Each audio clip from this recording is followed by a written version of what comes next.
ጥቂቷን ያለን ነገር መባረክ የሚችል አምላክ ነው መሙላት ማትረፍ የሚችል አምላክ ነው ይሄ ደግሞ እኛ ሕያው ምስክር ነን ክብር ለእግዚአብሔር ይሁን እግዚአብሔር ሕዝቡን ጣላቸው አይጥልም ለምን በቃል ኪዳን የዋጀው ሕዝብ ስለሆነ ማለት ነው እግዚአብሔር ሕዝቡን አይጥልም ቃሉን አያጥፍም የተስፋ አምላክ ነው የአብርሃም የይስሐቅ የእስራኤል አምላክ ነው የገባውን ቃል ኪዳን የሚፈጽም ነው ይሄ ሁሉ ደግሞ የሚጠቀለለው በክርስቶስ በኢየሱስ በኩል ብዙ ጥያቄዎች አስቡ ወገኖች ሆይ መለኮታዊ መልስ አለው እግዚአብሔር ሉዓላዊ መልስ አለው በምን ኤሪያ ኤልያስን አሁን በብዙ ነገር አይተነዋል ፍርሃት በዚህ በኩል አይተነዋል ረሃብ ጥማት አይተነዋል ስደት አይተነዋል በብዙ ነገር ውስጥ መዋከብን አይተነዋል እግዚአብሔር ስለ ኤልያስ ቁራን ሲያዝ እግዚአብሔር ስለ ኤልያስ መበለትን ሲያዝ የማይመስል ነገር የማይሆን ነገር ውስጥ እግዚአብሔር ማኖሩን ሲያቅ ህይወቱን ደግሞ ሊያጠፉ ሲፈልግ እግዚአብሔር ታምራቱን ኃይሉን በሱ ሲገልጥ አምላክነቱን ሲያሳውቅ ኤልያስ አምላክ የኛ አምላክ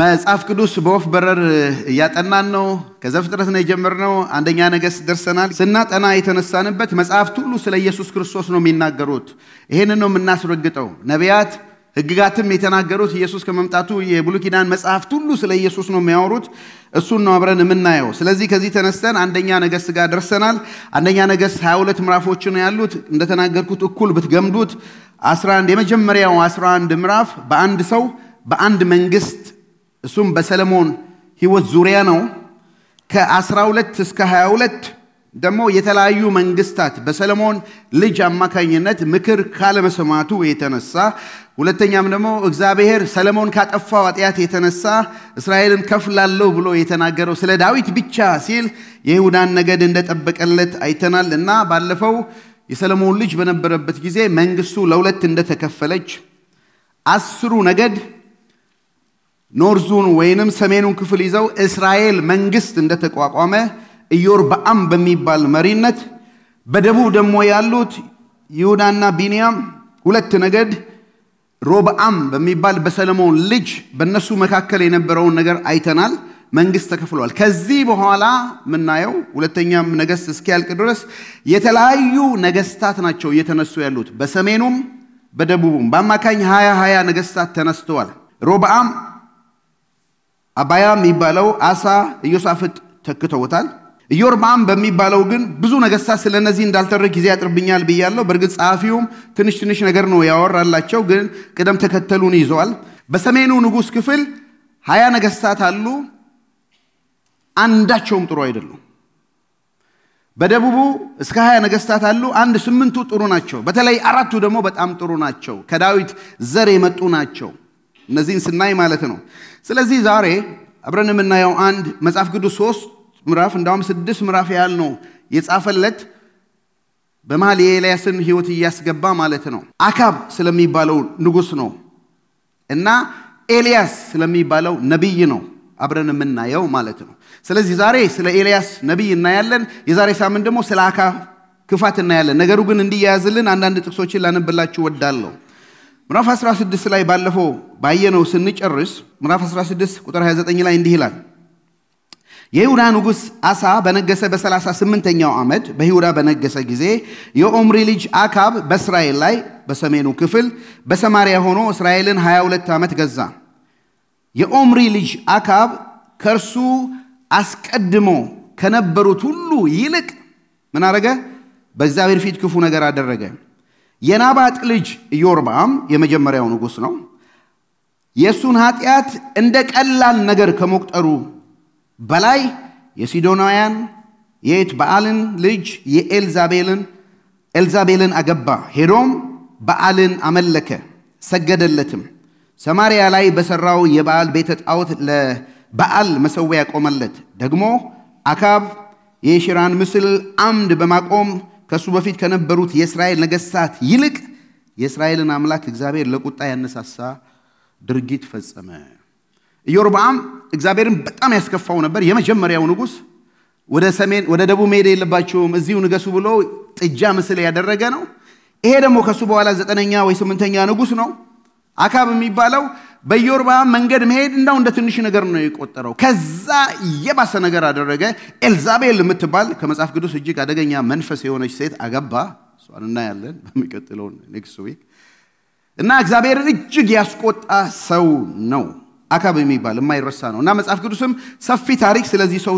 አውርቶለታል የዛሬ ሳምንት እናያለን ግን በየዘመናቱ የሚገርማችሁ በእስራኤል ላይ ንጉስ ሲነሳ እግዚአብሔር ደግሞ እነሱን የሚገስጽ ነብይ ያስነሳ ነበር አሁን ዳዊት ባጠፋ ጊዜ ማንን አነሳው ናታንን ጋድን ልኮል አይደለም ሳኦል የመጀመሪያው ንጉስ ያጠፋ ማንን ላከለት ሳሙኤልን ላከለት አንዳንዶቹንም ባለፈው እንደ ሮብዓም ሲያመጣ ሻማያን ላከለት ኢዮርብዓምንም ሲያመጣ ደግሞ አብያን ላከለት አብይ የሚባለውን አሁን ደግሞ ለአካብ እሱ በጣም ጠንካራ ነው እንደሱ ያለ ደግሞ ጠንካራ የሆነ ነብይ ማንን ላከለት ኤልያስን ላከለት ዛሬ ስለዚህ የኤልያስን ህይወት ነው የምናየው 17:1 ላይ ከምዕራፍ 17 18 19 ሶስቱ ምዕራፍ ስለ ኤልያስ ነው እሱም በወፍ በረር ቶሎ እናሄዳለን 17:1 ላይ እንዲህ ይላል በዚህ ጊዜ ከገላድ ነዋሪዎች አንዱ የሆነ ቴሲባዊ ኤልያስ አካብን በፊቴ የቆምኩትን የእስራኤል አምላክ ያው እግዚአብሔርን ካፌ ቃል ካልሆነ በቀር በሚቀጥሉት ዓመታት ዝናብ ወይም ጠል አይኖርም አለ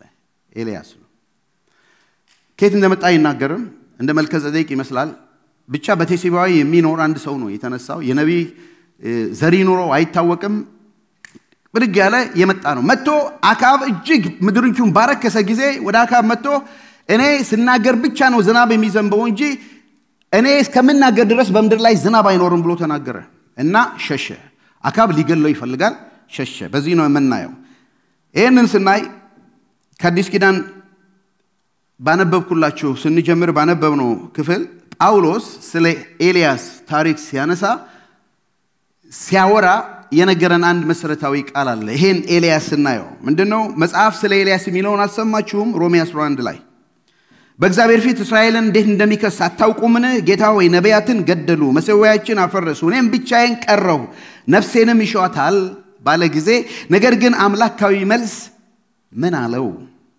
ለባል ያሰገዱ 7000 ሰዎች አሉኝ ለኔ ያስቀርቻለሁ እንደዚህም በአሁኑ ዘመን ደግሞ ይላል ጳውሎስ ልክ በኤልያስ ዘመን እንዳስቀረ በጸጋ የተመረጡ ቅሬታዎች አሉ በየዘመናቱ እግዚአብሔር ቅሬታዎች አሉት በየዘመናቱ ቅሬታዎች አሉት ስለዚህ ስለ አምላካዊ መልስ እንዳው ከኤልያስ ታሪክ ውስጥ ከሶስቱ ምዕራፍ አንድ አምስት ዋና ነገር ላሳስባችሁ ነው መወደው ወደኛም ህይወት የሚቀርቡ ናቸው አምላካዊ መልስ ምን ይመስላል በየሳስብ አንደኛ አምላካዊ መልስ በታምራት ያኖራል ምዕራፍ 17 ቁጥር 2 ነው ከዚያ እንዲህ የሚል የእግዚአብሔር ቃል ለኤልያስ መጣለት ከዚህ ተነስተ ወደ ምስራቅ ሂድ ከዮርዳኖስ በስተምስራቅ ባለው በኮረብታ ወንዝ ተሸሸግ ውሃ ከወንዝ ተጠጣለ ቁራዎችም እዚያ እንዲመግቡ ምን አድርጌያለሁ አዝዣለሁ ማን ነው አዛዡ እግዚአብሔር ማንን ቁራ ለእግዚአብሔር ይታዘዛል ስለዚህ እግዚአብሔር ያዘዘውን ፈጸመ ከዮርዳኖስም በስተምስራቅ ወዳለው ወደ ኮረብታ ወንዝ ሄዶ በዚያ ተቀመጠ ቁጥር 6 ነው ቁራዎችም ጠዋትና ማታ እንጀራና ስጋ ያመጡለት ነበር ውሃውም ከወንዝ ይጠጣ ነበር በርግጥ እንደው አማኞች ስለሆነን ልባችን ስለተነካ እንጂ አሁን ወንጌል ማታምኑ ወይ ማይሆነው ሰው እሴ እንደ አይነት ታሪክ አለ አንብቦ ቢያነቡላችሁ እንታምናላችሁ ሚታምኑ አይደለም እንደው እግዚአብሔር ስለረዳን ምንም እግዚአብሔር ብዙ ነገር ያደርጋል ብለን ዘፍጥረት አንድ ላይ ስላወቅ ነው ሰማይና ምድር ይሁን አለ ሆነ ሚለውን ይሄ ከዚህ የበለጠ ታምር ስለሌለ እናምነዋለን እንጂ አፈ ታሪክ ነው የሚመስለው ይሄን ተናግሮ ሸሸ አካብ ነፍሰ ገዳይ ነው ከዛ በላይ ኤልዛቤል የተባለችው ባለቤቱ ነፍሰ ገዳይ ናት ይሄን ተናግሮ ሸሸ እንደ ተናገረው ዝናብ በመድር ላይ ቆመ አይዘንብም ዝናብ አለመዝመሩ እሱንም ኤልያስንም ነክቶታል ምክንያቱም ሰው ነው መብላት መጠጣት አለበት ስለዚህ እግዚአብሔር ምን አረጋው ወደዚህ መዳይ ስፍራ ሄድ እዛ ተሸሸጋለው ታዲያ በረሃ ነው ምድረ በዳ ነው እንዴት ይበላለው ሲል ለምግብ አትጨነቅ እኔ ቁራዎችን አዝያለሁ ዴሊቨር ያደርጉልሃል አይደለም አስገራሚ ነገር ቁራ ታውቃላችሁ በብሉይ ኪዳንም ጊዜ ዲፋይል የሆነ ነገር ነው ከጥሩ እንትን አይደለም ህጋቸውን ማለት ነው እሱ ነው አንዱ ሰው ሁለተኛ ደግሞ በቁራ አፍ ስጋ ሲላክ ደግሞ ታይሞኒዮ ጠዋትና ማታ እግዚአብሔር የታምር አምላክ ነው ምናልባት ስለነዋችን ብዙ ነገር ምን ሰጋ ካለን እግዚአብሔር በታምር ያኖራል እሱ ስራው ነው እኛም ያው ምስክሮች ነን እግዚአብሔር በየቀኑ ባለን ነገር አዲስ ኪዳንም ጌታ ሲያስተምር ወንጌልን ተኮርን ትምህርት ብንፈልግ የዕለት እንጀራችንን ምን አድርገን ዛሬ ስጠን ቁራው በየቀኑ ነው እየመጣ ጠዋት ማታ ጠዋት ይመጣል ምን አለ ጠዋት ሲመጣ የሁለቱ ሚል ሰፕላይ ቢሰጠው ጠዋት ሰጥቶት ይሄ የቁርስ ነው ይሄ ደግሞ የራት ነው ጠዋት ይበላና ኤልያስ ምንድነው የሚያደርገው ማታ ሲደርስ ወደ ላይ ነው የሚያው እሱ ይመጣል ይሰጠዋል ሲነጋስ አሁን ወደዛ ነው ለአምላኩ ነው የሚያው እግዚአብሔር በሱ እንድንታመን ስለሚፈልግ የሚያስፈልገንን በየጊዜው ይሰጠናል እንጂ እሱማ ባለጠጋ ነው በእውነት እስክትሞት ድረስ ፔይድ ሆኗል ተከፍሏል ምናምን አያስፈልግም ቢባል እስክንሞት ድረስ አንፈልገውም እሱ አይደለም ቢሰጠን ማለት ነው አይደለም እግዚአብሔር ግን እንድንታመነው ስለሚፈልግ የዕለት እንጀራችንንም ስጠን ስላለ እግዚአብሔር ያኖራል እንዴት ከተባለ በታምር ያኖራል እግዚአብሔር ያኖራል አረጋግቶ እንዴት ካሉ ታምር ሰርቶ የሚባል መዝሙር አለ ይሄ እግዚአብሔር በሕይወታቸው ላይ ያደረገውን ስናይ ነው እግዚአብሔር እንዴት ያኖራል አይባልም እንዴት ያኖራል ታምር ሰሪ አምላክ ነው ይሄን ብቻ አይደለም ከቁራዎች ጋር ይሄን እናያለን ሌላ ታሪክ ደግሞ እዚህ ወረድ ብሎ የሚጽፍልንን የዚህ አንደኛ ነገሥት ጻፊ አሁን ደግሞ መበለት ሴት አለች ከሷ ጋር ባለ ታሪክ ማለት ነው አሁንም አምላካዊ መልስ በታምራት ያኖራል ቁጥር 7 ነው 17 በመድሪቱ ላይ ዝናብ ባለመምጣቱ ከጥቂት ጊዜ በኋላ ወንዙ ምን ሆነ ደረቀ ከዚያም እንዲህ የሚል እግዚአብሔር ቃል ወደ ኤልያስ መጣ ተነስና ሲዶና ውስጥ ወዳለችው ወደ ሰራፕታ ሄደ ተቀመጥ በዚያ አንዲት ባለጠጋ አንዲት መበለት ምን እንድታረግ እንድትመግብህ አዝዣለሁ ቅድም ቁራን አዝዣለሁ አሁን ደግሞ መበለትን አዝዣለሁ ስለዚህ ተነስተ ወደ ሰራፕታ ሄደ ወደ ከተማይቱን በር እንደደረሰ አንዲት መበለት ጭራሮ ስትለቃቅም አገኛት ጠርቶ የምጠጣው ውሃ በቃ ታመጭልኝ ሲል ለመናት ልታመጣለህ ስትሄድ ቆይ እባክሽ ስታመጪ ውሃውን ብቻ ታምጪ ትንሽ ቁራሽ እንጀራ ደግሞ ይዘሽልኝ ነው ያላት ስቴፕ ባይ ስቴፕ ነው የጠየቃት ውሃ ትንሽ ነበራት ውሃው ልታመጣ ስትል ጠየቃት ሴትየዋ ምን ብትል ጥሩ ነው እሷ መልሳ እንዲህ አለች አምላክ ይኸው እግዚአብሔርን በማድጋ ካለው እፍኝ ዱቄትና በማሰሮ ካለው ጥቂት ዘይት በቀር ምንም የለኝም እነሆ ለራሴና ለልጄ ምግብ አዘጋጅተን በልተን እንድንሞት ጭራሮ ለቃቅሜ ወደ ቤቴ ልወስድ ነው አለችው ኤልያስ መልሶ እንዲህ አላት አይዞሽ አትፍሪ ወደ ቤትሽ ገብተሽ እንዳልሽው አድርጊ በመጀመሪያ ግን ከዚያችሁ ካለሽ ትንሽ እንጎቻ ጋግረሽ አምጪልኝ ከዛችሁ ካለሽ ከዚያ ለራስሽና ለልጅሽ ጋግሪ የእስራኤል አምላክ እግዚአብሔር እንዲህ ይላል እግዚአብሔር ለምድሪቱ ዝናብ እስከሚሰጥበት ዕለት ድረስ ከማድጋው ዱቄት አይጠፋም ከማሰሮም ዘይት አያልቅም ዋው እግዚአብሔር ያኖራል አረጋግቶ እንዴት ካሉ ታምር ሰርቶ አሁን ቁራም ይመግቡት የነበረ ቁራዎች ስቲል ዴሊቨር ያደርጋሉ ምግብ ነው እነሱ ምሳ ነው የሚበላ የሚጠጣ ነው ውሃ ግን ዴሊቨር አያደርጉም እነሱ አይንክ አይመቻቸው መሰለኝ ስለዚህ ውሃው ከምንጩ ነበረ ደረቀ እሱ ሲደርቅ ኦኬ እግዚአብሔር አሁን ሚልከው ኢየሱስም ጠቅሶታል ኤልያስን ወደ ሌላ ቦታ እኮ አላከውም በዚህ ዘመን ብዙ ባለጠጎችም እና ኤልዛቤልም ነበሩ አይደል ብዙ ነበሩ ግን አንዲት መበለት ጋር ነው የላከው ለምን ብላችሁ አጠይቁም ለምን መበለት አዘጋጅቼልሃለሁ በእግዚአብሔር በኤልያስ መበለቲቱን ሊባርክ ነው ኤልያስንም ሊያስተምረው ነው እግዚአብሔር መንገድ ብዙ ነው ኤክስፔክት ከማናረግበት ቦታ ኤክስፔክት ከማናረጋቸው ሰዎች እግዚአብሔር ያዘጋጃል መንገድ ብዙ ነው ምክንያቱም እሱ የሚታዘዙ ቁርአን አዝዣለሁ አለ አሁን መበለቲቱን አዝዣለሁ መበለቲቱ ደግሞ ምንም የላትም መጽሐፉ እንደሚንም ምንም ነገር በልተን ልንሞት ነው አትሞችም ካለሽ ከዛችሁ እቺ ትንሽ ነው አለኛልሽው ከዛችሁ እምጪና ጋግሪ መጀመሪያ ለኔ ሲጭኛል አይ እሷ ደግሞ ታዛ ሰጠች ታማኝነት ሰጠች እናቶች ልጠይቃቸው አሁን የመጨረሻ ሚላችሁን ከልጃችሁ ጋር ልትብሉ ስለ አንድ የሆነ ስትሬንጀር ማታውቁ ሰው መጥቶ መጀመሪያ ለኔ ሰጠ ትሰጣላችሁ አይመስልኝም ግን በላበል ሁሉ ልሰጡት ይችላል ይሆናል ይሄ ሰውዬ ምናልባት የሆነ ነገር ካደረገ ሰጣዋለሁ ኤኒዌይ ይሄን በልቼ መሞት ነው የሰዓት ጉዳይ ነው አይደል ጋግራ ሰጠችው ቁጥር 15 እርሷም ሄዳ ኤልያስ እንደተናገራት አደረገች በዚህ ሁኔታ ኤልያስ መበለቲቱን ቤተሰቧ ብዙ ቀን ተመገቡ በኤልያስ በተነገረው የእግዚአብሔር ቃል መሰረት ከማድጋው ዱቄት አልጠፋም ከማሰሮ ዘይት አላለቀ እንዴት ካሉ ታምር ሰርቶ ትንሽዋ ማድጋ ተባስቶ ነው አፒታይታቸውን ቆልፎ ምናምን አይደለም እግዚአብሔር አባሶ ልጇም እሱም የመከራው ዘመን እስኪያልቅ ድረስ የራቡ ዘመን እስኪያልቅ ድረስ አረገ ወገኖች እግዚአብሔር ታምራት ሰሪ አምላክ ነው አሜን ታምራት ይሰራል ታምራት ወደ ወንጌል ስንመጣ ትዝ ይላችኋል ኢየሱስ ክርስቶስ ብዙዎችን አስተምሮ ብዙ ነበሩ በልካቸው ይደክማሉ አለ ማርቆስ ላይ ደቀ መዛሙርቱን በዚህ ምድረ በዳ እንጀራ ከየት አግኝቶ ሰው እነዚህ ማጥገብ ይችላል ብለው መለሱለት እሱም ስንት እንጀራ አላችሁ ብሎ ጠየቃቸው እነሱም 7 አሉት ቁጥር 7 ጥቂትም ትንሽ አሳ ነበራቸው ባረከውም ይህም ደግሞ እንዲያቀርቡላቸው አዘዘ በሉ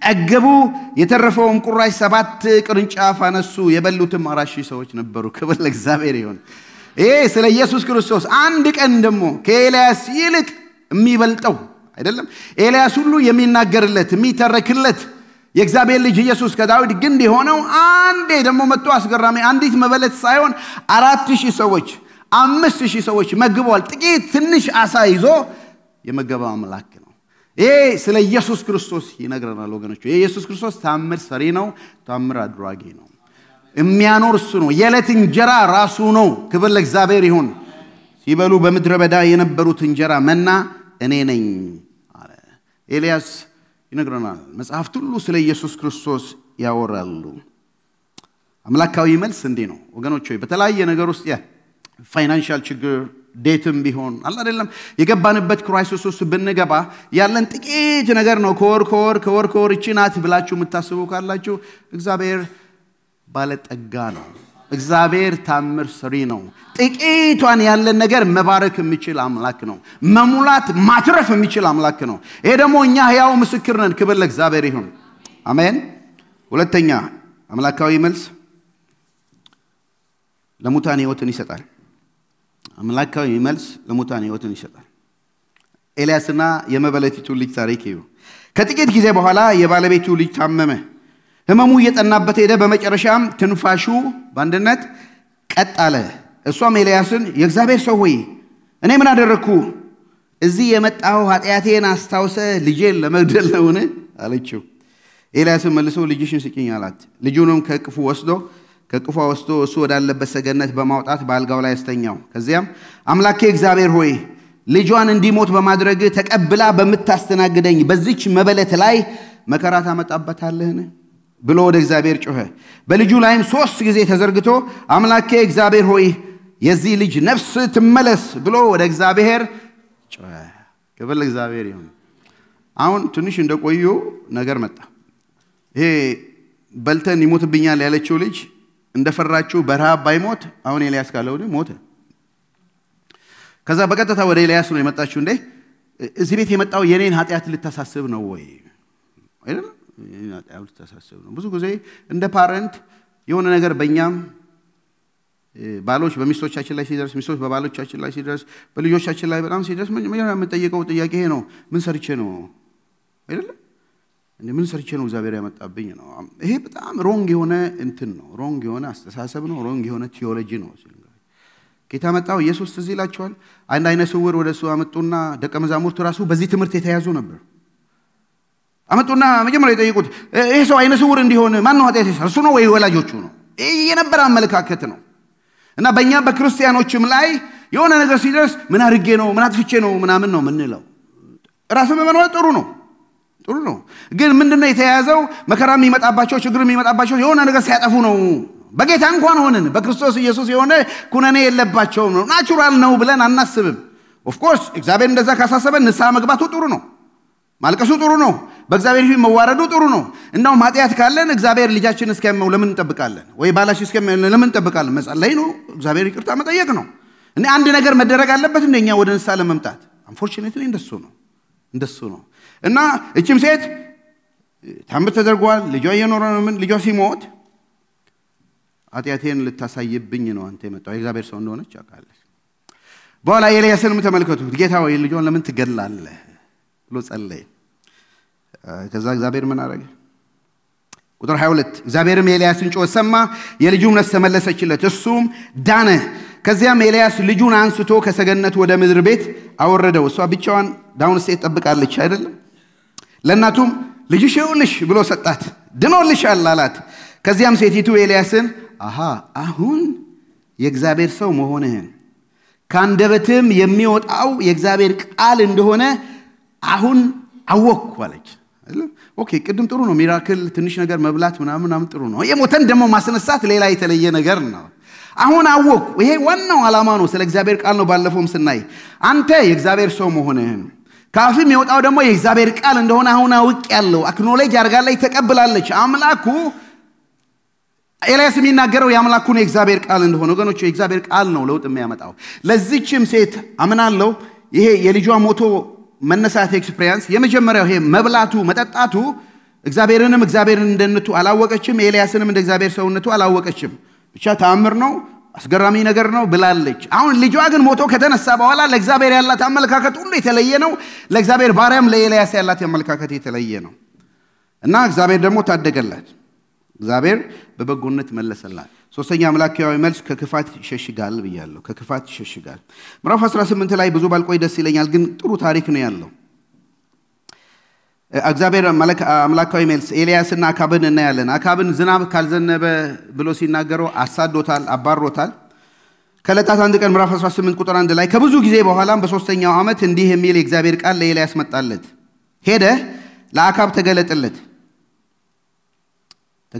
እኔም በመድሪቱ ላይ ዝናብ አዘንባለሁ አለው ስለዚህም ኤልያስ ራሱን ከአካብ በፊት ለመግለጥ ሄደ አብድዩም በመንገድ ላይ ሳለ ኤልያስን አገኘው አብድዩም አወቀው ወደ መሬትም ለጥ ብሎ እጅ በመንሳት ጌታዬ ኤልያስ ሆይ በርግጥ አንተ ነህ አለው እሱም አዎ እኔ ነኝ ሂድና ለጌታ ለአካብ ኤልያስ እዚህ ያለ ብለህ ንገረው ሲል መለሰለት ታሪኩ እንዴ ነው በጣም ረሃብ ሲሆን አብድዩ የአካብ ረዳት ነው ወይንም ትልቅ ባለስልጣን ነው በጣም ረሃብ ሆኖ ምድር ላይ እየጠና ሲሄድ በቃ አካብ ተነሳና አንድ ቀን እስቲ ለሆነ ነገር እንፈላልግ የሆነ እንደው ያልደረቀ ቦታ ካለ እንፈላልግ አንተ በዚህ በኩል ሄድ እኔ በዚህ በኩል ሄዳለሁ ብሎ አካብ አብድዩን አይደለም ተላይተው ሄዱ ሲሄዱ አብድዩ ነው አይደለም ሰው ተሳሳቱ አብድዩ ባለበት መንገድ ላይ ሲሄድ ውሃ የሆነ ያልደረቀ ነገር ሲፈልግ ኤልያስን አገኘው ማለት ረጅም ሆኗል እና ኤልያስ እንዳገኘው ሲያውቅ ሰገደለት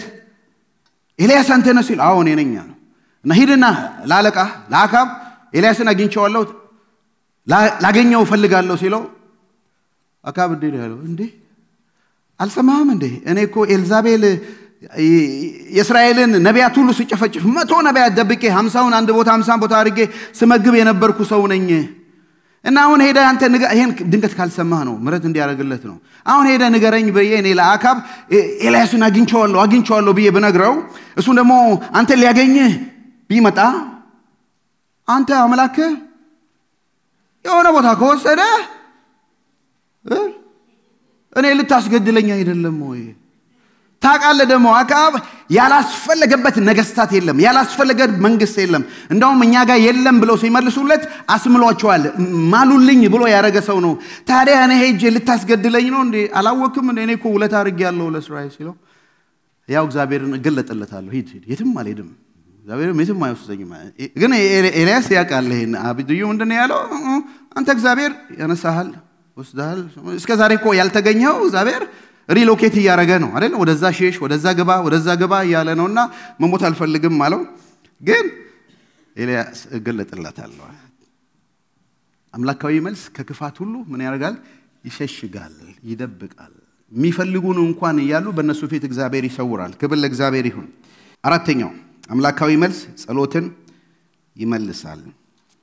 ይመልሳል ሄዶ ተገለጠለት ማለት ነው ምዕራፍ 18-16 ቁጥር ላይ ስለዚህ አብድዩ ሄዶ ይህንኑ ለአካብ ነገረው አካብም ኤልያስን ለመገናኘት ሄደ አካብም ኤልያስን ባየው ጊዜ እስራኤልን የምታውቅ አንተ ነህ አለው ኤልያስም መልሶ እንዲህ አለው አንተና የአባት ቤት እንጂ እስራኤልን አላወቅኩም የእግዚአብሔርን ትእዛዝ ተዋችሁ እነ በዓልን ተከተላችሁ እነ በዓልን አሁንም ሕዝቡን በቀርሜሎስ ተራራ እንዲገናኝ ለመላው እስራኤል ጥሪ ያድርግልኝ ከኤልዛቤል ማዕድ የሚቀበሉትን 450ውን የበዓል ነቢያት 400ውንም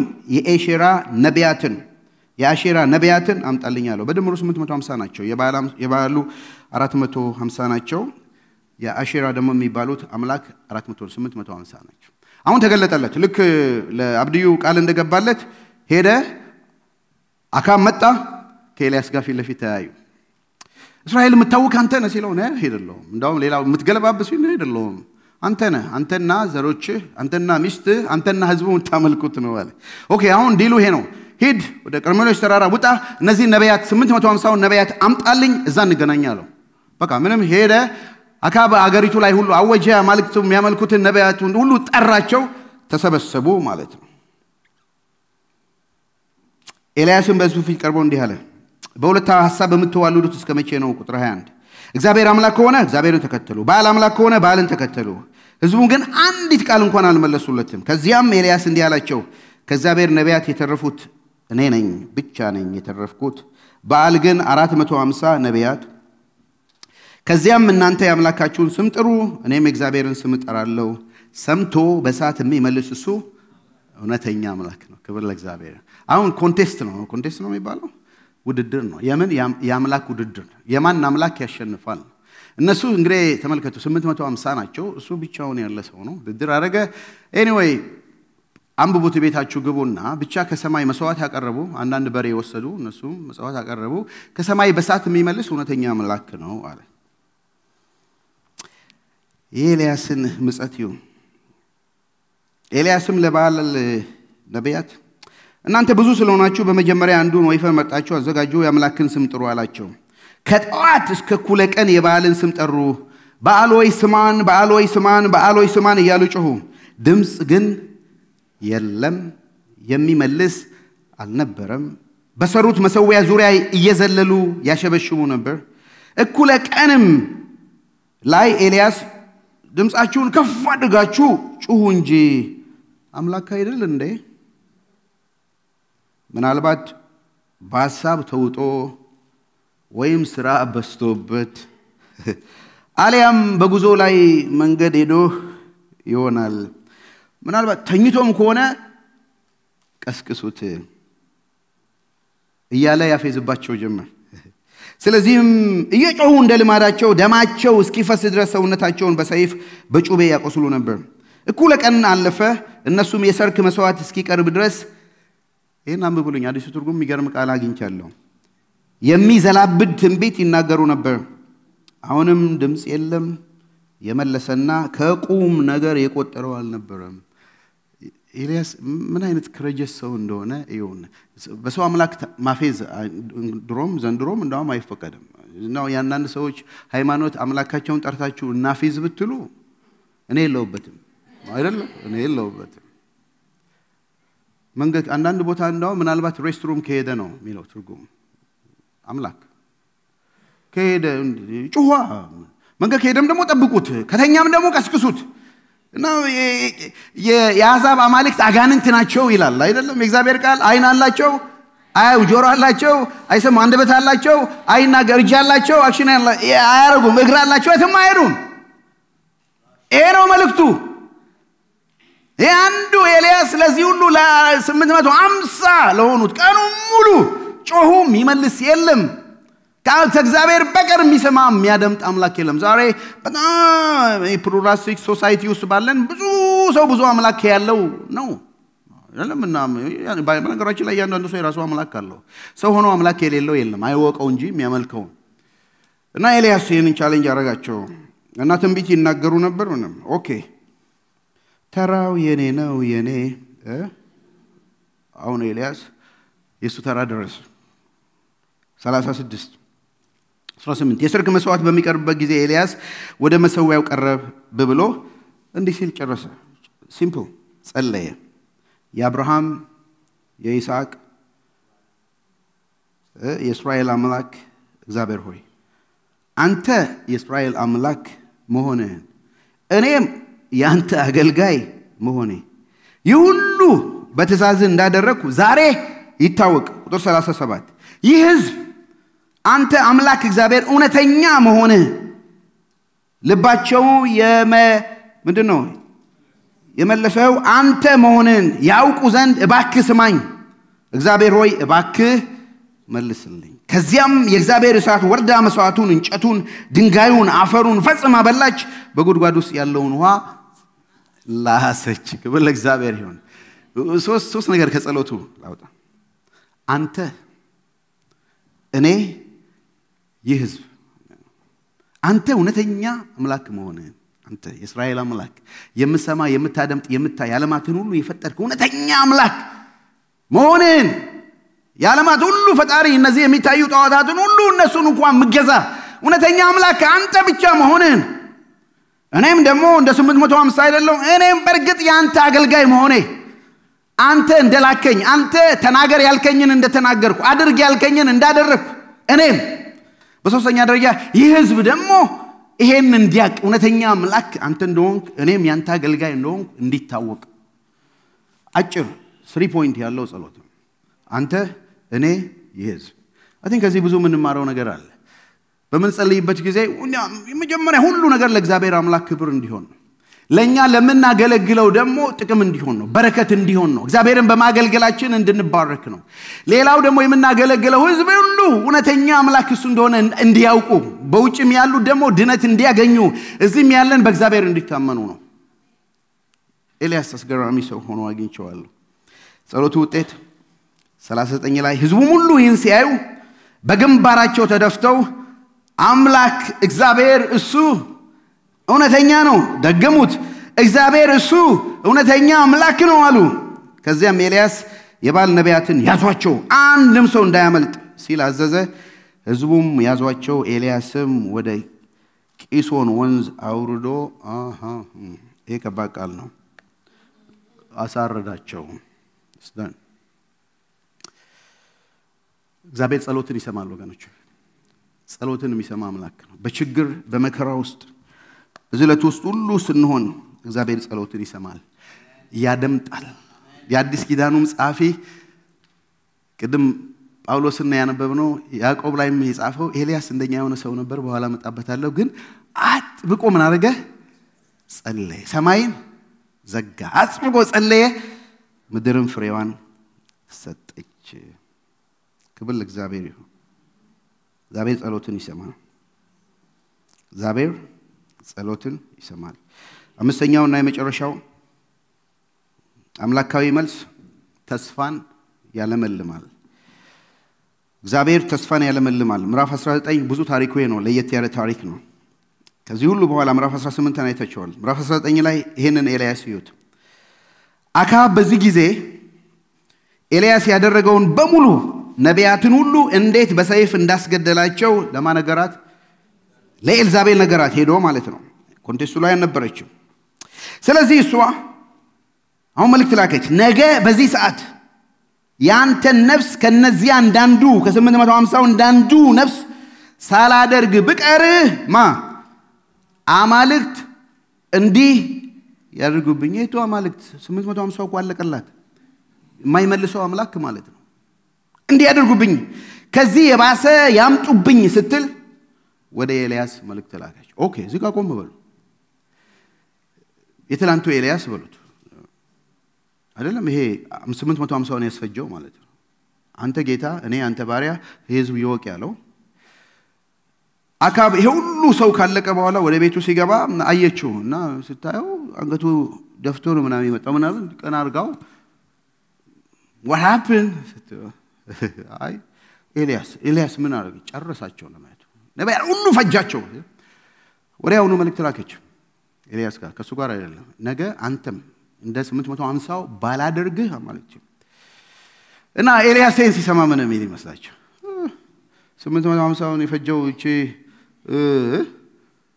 ሞክሪያ ምናምን ነው የሚመስላችሁ የጻፈው ላምብብላችሁ ቁጥር 3 ላይ ኤልያስ ፈርቶ ቅድም ዳኒ ሲናገር ይሄ ያክብሮት ፍራስ ሳይሆን ተርብድብዶ ደንግጦ ልቡርዶ እንደውሃ ማምቶ ሞት አስወራርቶ ፈርቶ ስለነበረ ህይወቱን ለማትረፍ ሲል ምን አደረገ? ሸሸ። ኤልያስ እንደኛ የሆነ ሰው ነው። እኛን አይመስልም? ሞክሻ አይደለም ይሄ ሰውዬ። በይሁዳ ምድር ወዳለች ወደ ቤርሳቤ እንደመጣ አገልጋዩን በዚያ ተወው የሚያገለግለውም። በምድረ በዳም ውስጥ የአንድ ቀን መንገድ ተጓዘ። ወደ አንድ ክትክታ ዛፍ እንደመጣም ከስሩ ተቀምጦ ይሞት ዘንድ እግዚአብሔር ሆይ በቅቶኛል፣ አምደን እኔ ከቀደሙት አባቶቼ አልበልጥም፣ ነፍሴን ውሰድ ብሎ ጸለየ። ሁለት ተቃራኒ ነገር። ሸሽቶ ሄዶ ምንድነው? ሞትን ነው የሚለምነው። ምንድነው? ምንም የሚገርም ነው አይደል? ግን እሷ ከምትገለኝ እግዚአብሔር ቢገለኝ ነው። ምንም አያውቅም እግዚአብሔር ለሱ ሞት ሐሳብ እንደሌለው። እንደ ማንም ሰው ተወልዶ ይሞታል አይደል? ይሄ ሰው እኮ አይሞትም ታውቃላችሁ አይደለም? እግዚአብሔር ነው የሚወስደው። ግን አስቀድማ እሷ ልገለው ነው የፈለገች አይደለም? ሰይጣኑን ላይ መግደል ነው ማረድ ነው። እና ሄደ፣ ሸሸ፣ ፈራ እና ለእግዚአብሔር ነው በቃኝ፣ እኔ ማን አረከኝ፣ ከአባቶቼ አልበልጥም፣ በቃ እኔም በርናውት የሚባል ነገር አለ። ክስመት እንከስማለን፣ ሰው ነን። ብዙ ማይስ ላይ እንከስማለን። ምንወደውን እንኳን እንጆይ የምናደርገውን እንኳን አገልግሎት እንዳናደርግ ይሆናል። ምክንያቱም በህይወታችን ውስጥ የሚያልፈው ብዙ ነገር ስላለ ማለት ነው። እና ብዙ ሰዎች ሪዛይን ያደርጋሉ ከሚወዱትም ነገር ማለት ነው። መድኃኒቱ ምን እንደሆነ ታውቃላችሁ? እግዚአብሔር ምናምን አይ እኔ አልገልህ ምናምንም አይደለም፣ ሌላ ነገር ምንም አላረጋም። I think አሁን ኤልያስ የሚያስፈልገው ምግብ ነው ያለው፣ የሚበላ ነው። ይሄ ሰውዬ አልተኛም፣ ይሄ ሁሉ ዘመን ስለ መኝታ ነው። ሁለት ነገር ቴራፒ ብሉ ጠጡ። የሆነ ነገር ከመወሰናችሁ ፍርድ ቤትም ሄዳችሁ ኮርትም የሆነ ነገር ጽፋችሁ ፋይል አድርጋችሁ ባሌንም ሚስቴንም ፈታለው የምትሉ ኦር ምናምን አፈርሳለሁ ለምትሉ ጀስት መጀመሪያ 2 ቀን እኔ ይሄን ነው ማዛችሁ። 2 ቀን ምሳ ቁርስ ራት ብሉ፣ 8 10 ሰዓት ተኙ። በሶስተኛው ቀን ያንን ደብዳቤ ይውት አይ ሆፕ አታረጉት። ጌታ መጣው አይደለም ይወድስ። ቁጥር 5 ላይ ከዚያም ከዛፍ ስር ተጋደመ፣ እንቅልፍ ወሰደው። በድንገትም አንድ መልአክ ነካ አደረገውና ተነሳና ብላ። ዘወር ሲል ሲመለከትም እነሆ በፍም የተጋገረ እንጎቻ አንድ ገንቦ ውሃ ከራስጌው አገኘ። ከበላና ከጠጣ በኋላ ተመልሶ በቃ የእንቅልፍ ችግር አለበት ነው አልተኛም አይደለም፣ ብዙ ሰዓት ስላለ ተመልሶ ተኛ። የእግዚአብሔር መልአክ እንደገና መጥቶ ነካው። አሁን እቺ አይበቃውም። አሁን ሰከንድ ራውንድ ሩቅ መንገድ ስለምትሄድ ተነሳና ብላ አለው። ስለዚህም ተነስቶ በላ ጠጣ። በምግቡ ብርታት አግኝቶ ወደ እግዚአብሔር ተራራ ወደ ኮሬብ እስኪደርስ 40 ቀንና 40 ሌሊት ተጓዘ። በዚያም አንዲት ዋሻ ውስጥ አደረ። ሪላክስ ኦኬ ሪላክስ። በብዙ ነገር ውስጥ ስታልፉ የመጀመሪያው ነገር የሚረሳን ነው። ብዙ ነገር ፓረንትም ስንሆን በተለይ ህፃናት እያሳደጋችሁ ያላችሁ 2-3 ስታሳድጉ አይ ነው አንዱ ማድረስ ደግሞ አንዳንዶቻችን አንዱ ኤሌመንተሪ ስኩል አንዱ ሚድል ስኩል አንዱ ሃይ ስኩል ያለ ልጅ ያላችሁ እንዴ ስንበጣጠስ አይደለም አንዱን እዛ ስናደርስ እንዲህ ይሄ ነገር መቼ ነው የሚያልቀው ነው የምትሉት? ለምከራችሁ አይደለም ኢንጆይ አድርጉታው። በኋላ በተናፍቁም አታገኙትም፣ ሄደዋል ሳታስቡት። ኢምፒቲ ኔስተር የሚባል ነገር አለ። በግደለም በተስተስ በሉ ችግር የለም፣ ዘመኑ አጭር ስለሆነ ማለት ነው። አጭር ስለሆነ ግን እንዲህ በተስተስ ስትሉ ሌላ ነገር ነው። ወጣ ሲል ያሉላችሁ 10 ደቂቃም ካገኛችሁ ናፉ ሰዱ፣ ተኙ፣ ብሉ፣ ጠጡ፣ ሪላክስ አድርጉ። ከዛ ወዲህ ችግሩ ራሱ ይሄዳል። ቅቡል ነው። እና እግዚአብሔር መጣና ምን ታደርጋለህ አለው። ከበላ ከጠጣ በኋላ ኮሬብ ተራራ ላይ ከሄደ በኋላ እግዚአብሔር መጣው መልእክቱ ላይ ያስተላልፍ። ኤልያስ እንደዚህ ምን ታደርጋለህ? ምን አመጣህ? እዚህ ቦታ አይደለም ምን አመጣህ ሲለው ኤልያስ ነው። ቁጥር 11 እግዚአብሔር በዚያ ያልፍና ወደ ተራራ ወጥተህ በእግዚአብሔር ፊት ቆም አለው። ከዚያም ታላቅ ኃይለኛ ነፋስ መጣ። ምን ታደርጋለህ ሲለው የተናገረው ነቢያትን ገለዋል፣ መሰዊያ ፈርሰዋል፣ እኔም ብቻዬን ቀርቻለሁ፣ ሊገሉኝ ይሻሉ ብሎ መለሰ። እግዚአብሔር ሲመልስለት እግዚአብሔር ያልፋልና ውጣ አለው። ከዚያም ታላቅና ኃይለኛ ነፋስ ተራሮችን ሰነጣጠቀ፣ አለቶቹን በእግዚአብሔር ፊት በትንትናቸውን አወጣ። እግዚአብሔር ግን በነፋሱ ውስጥ ልብ በሉኝ ነፋስ አልነበረም። ከነፋሱ ቀጥሎ ምን መጣ? የምድር መናወጥ መጣ። እግዚአብሔር ግን በምድር መናወጥ ውስጥ አልነበረም። ከዛ ቀጥሎስ ቁጥር 12 ከምድር መናወጡ ቀጥሎ እሳት መጣ። እግዚአብሔር ግን በእሳቱ ውስጥ አልነበረም። ከእሳቱ ቀጥሎ ለስለስ ያለ ድምፅ ተሰማ። ኤልያስም ይህን ሲሰማ ፊቱን በመጎናጸፊያ ሸፍኖ ወጣና በዋሻው ደጃፍ ቆመ። ከዚያም ኤልያስ ሆይ እዚህ ምን ታደርጋለህ ሚል ድጋሚ መጣለት። ኤልያስ እግዚአብሔር ይናገራል ብሎ የሚያስበውም እንዳ ጀስ ትላንት ነው የ18 ላይ እንዳየነው እግዚአብሔር በምንድን ነው የመለሰው? በእሳት ነው ወርዶ የመለሰው። እሳት ወጣ የለም እግዚአብሔር። ኃይለኛ ንፋስ መጣ የለም። የምድር መናወጥ መጣ የለም። እና ለኤልያስ የሚያስተምረው እግዚአብሔር መንገደ ብዙ ነው። አምና እንደተናገረን ዘንድሮ ላይ ይናገረን ይችላል። አምና ታምር እንዳሳየን ዘንድሮ የሚያሳይበት መንገድ አንድ አይነት አይደለም። ይሄንን ካሳየው በኋላ ተመለሰ። በዚህ ምን ታረጋለህ ሲለው ምላሹን ሰጠ። ቀንቻለሁ፣ አይዞ በሚቀጥለው ስናይ እናያለን። ሁለተኛ ነገሥት ስንጀምር ቀባ ብቻህን አይደለም ሌላ ሰው አለ አለው። ተስፋ በቆረጠበት መቁረጥ ውስጥ እግዚአብሔር በበጎነት ሲገናኘው እናያለን። የወደቀው የሞተው ተስፋው ሲለመልም እናያለን። ወገኖች ሆይ ለምናልፍበት ለእያንዳንዱ ነገር ፍራቻ ነው። የኑሮን ፍራቻ ጫና የሚሆን በልጆቻችን በእኛም ላይ የጤና ጉዳይ ፍራቻ ነው። እግዚአብሔር አምላካዊ መልስ አለው። ድካም ነው፣ በርናውት ነው፣ እግዚአብሔር አምላካዊ መልስ አለው። በልጆች ጉዳይ መታመም ነው፣ ኢቭን መሞት ነው፣ እግዚአብሔር አምላካዊ መልስ አለው። ስለ ኑሮ መብላት መጠጣት ነው፣ አምላካዊ መልስ አለው። እነዚህን 5 ነገሮች አያችሁ። ኤልያስን በቁራ መግቧል። እግዚአብሔር መልስ አለው፣ በታምራት ያኖራል። አምላካዊ መልስ ሙታንን ያስነሳል። አምላካዊ መልስ ከክፉ ሁሉ ይሸሽጋል፣ ይሸፍናል። አምላካዊ መልስ ጸሎትን ይሰማል። አምላካዊ መልስ ተስፋን ያለመልማል። በእነዚህ ሁሉ ስናልፍ ማለት ነው። ኤልያስ እንደኛ የሆነ ሰው ነበር፣ ነገር ግን አጥብቆ ጸለየ። ጳውሎስ በሮሜ ላይ ሲመጣ ነገር ግን አምላካዊ መልስ ምን አለው? ይከስ ነበር። እግዚአብሔር ይከስና አምላካዊ መልስ እግዚአብሔር ቃል ኪዳኑን አይተውም። የቃል ኪዳን አምላክ ነው። ህዝቡን አይጥልም። እግዚአብሔር ህዝቡን ጣላቸው አይጥልም። ለምን? በቃል ኪዳን የዋጀው ህዝብ ስለሆነ ማለት ነው። እግዚአብሔር ህዝቡን አይጥልም፣ ቃሉን አያጥፍም። ኤልያስ መስሎት ሊሆን ይችላል፣ ብቻውን የቀረ ሊሆን የሚስለው ይችላል። አይደለም 7000 ሰው አሉኝ እንደምታስበው አይደለም። እግዚአብሔር የቃል ኪዳን አምላክ ነው።